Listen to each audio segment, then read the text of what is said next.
Steve, I love cooking my roasts in a Dutch oven, and this cast iron Dutch oven is so great, and it's made for home use. It has no legs on it, so I can do this at home in my oven. That's right. So many people have become accustomed to the ones outside with the legs and the lid shaped a little bit different, but this one is for home. You could still use it outside, but it's made for in-home. Well, Dutch oven cooking and cast iron cooking is like so popular right now. Again, like it was 150 years ago, and these pans are going to be good in 150 years. They will. Take care of them well, and they will be good in 150 years. And I think the reason for the popularity is, one, they cook well, and and two, it's healthy. Exactly. There's no coatings, or I mean, it's pretty straightforward. It's seasoning.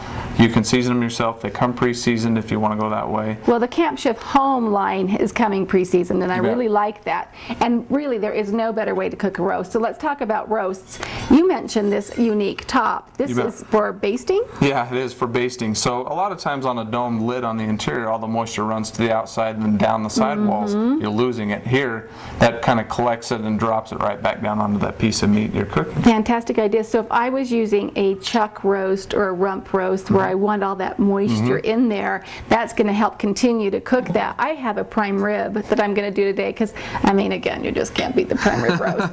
But what's as easy as a prime rib is, I think the only thing you can do wrong to a prime rib is overcook it. Oh, yeah. And you have an answer for that. You bet. I'm going to season this, but I want you to tell me about this temperature thing and the uniqueness of this pot. And all I'm seasoning it with this, by the way, is with salt, pepper, and garlic salt. That's all I've got. So, okay, you tell me about that. Well, and I like the way you're doing that, because I think with prime rib, the flavor of the prime rib carries it, so less is more, and you hit it right on. That's perfect. So, because you know, you can go crazy with herbs and garlic and all kinds of stuff, but I think you're right. The rib alone, that's what you want to taste. Favorite, you don't want to taste a bunch of other stuff. So, but the temperature thermometer probe we've got here is a neat little thing, like you talked about. You don't want to overcook that prime rib, and so what we've got here is this. We'll slide that into, when she's done rubbing that, we'll put that right into the prime rib, and then as it goes in the Dutch oven, there's a slot here on the Dutch oven as well as the lid, and then we'll plug that into the base. We got to turn this and make sure you can see that, because I'm in love with this, and I do not own this thermometer. I have the pans, of course, but I have got to get this. So that slides right in there. It does, and on the lid there's an arrow on the top, so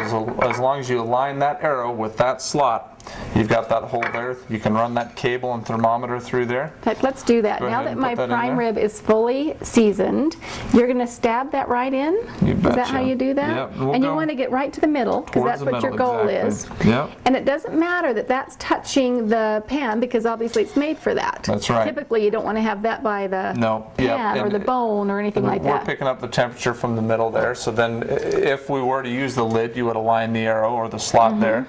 Like that, if you can see that. But I'm not using the lid, and why am I not using the lid? Because I don't want that extra moisture. With the prime rib, I want to do an open roast, dry heat, and cook that for a couple hours, and I'm going to take my temperature gauge to 125. Okay. You can go between 125 and 135, but I'm going to go to rare, so people can get the well done off the edges if they want, and then be rare in the middle. Perfect. My husband's son. See, everybody's happy then. Exactly. So we'll plug that into the base is what you would do, and then here on this remote thermometer, you could set the setting on here. You want 125, so you can set that setting at that.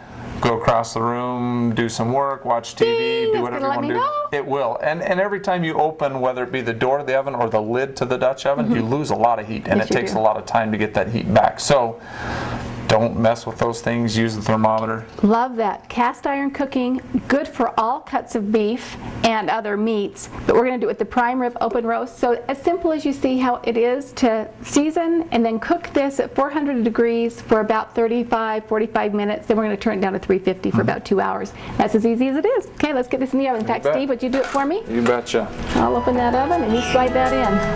Okay. Over there.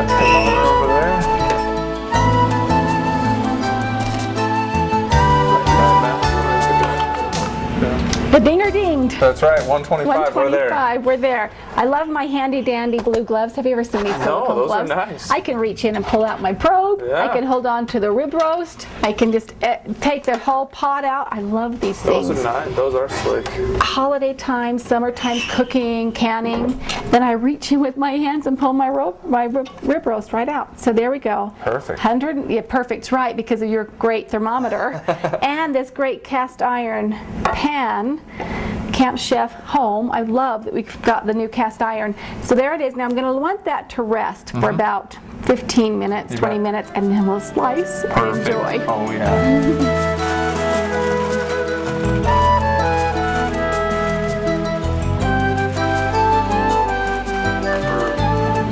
I think we're ready to slice and eat. You bet we are. That's perfect timing. So we did tend it with the foil, and that just helps keep that moisture in as it's cooling down. And you want it to rest because then you don't lose all your juices when you're slicing. All right, so the exterior slices might be a little bit more well done. Oh, you know what? Look at that. Oh, I don't know if you can see. Perfect. That is perfect. And I'm going to have you just actually take a piece of this and that end piece try a little right end there. Yeah, take a little cut off of that if you want to. And let me get that fat. There you go. Although some people love to dig into You know, that the fat's fat. part of the flavor, I know. but this is perfect. It's still warm, moist, I think is the big key.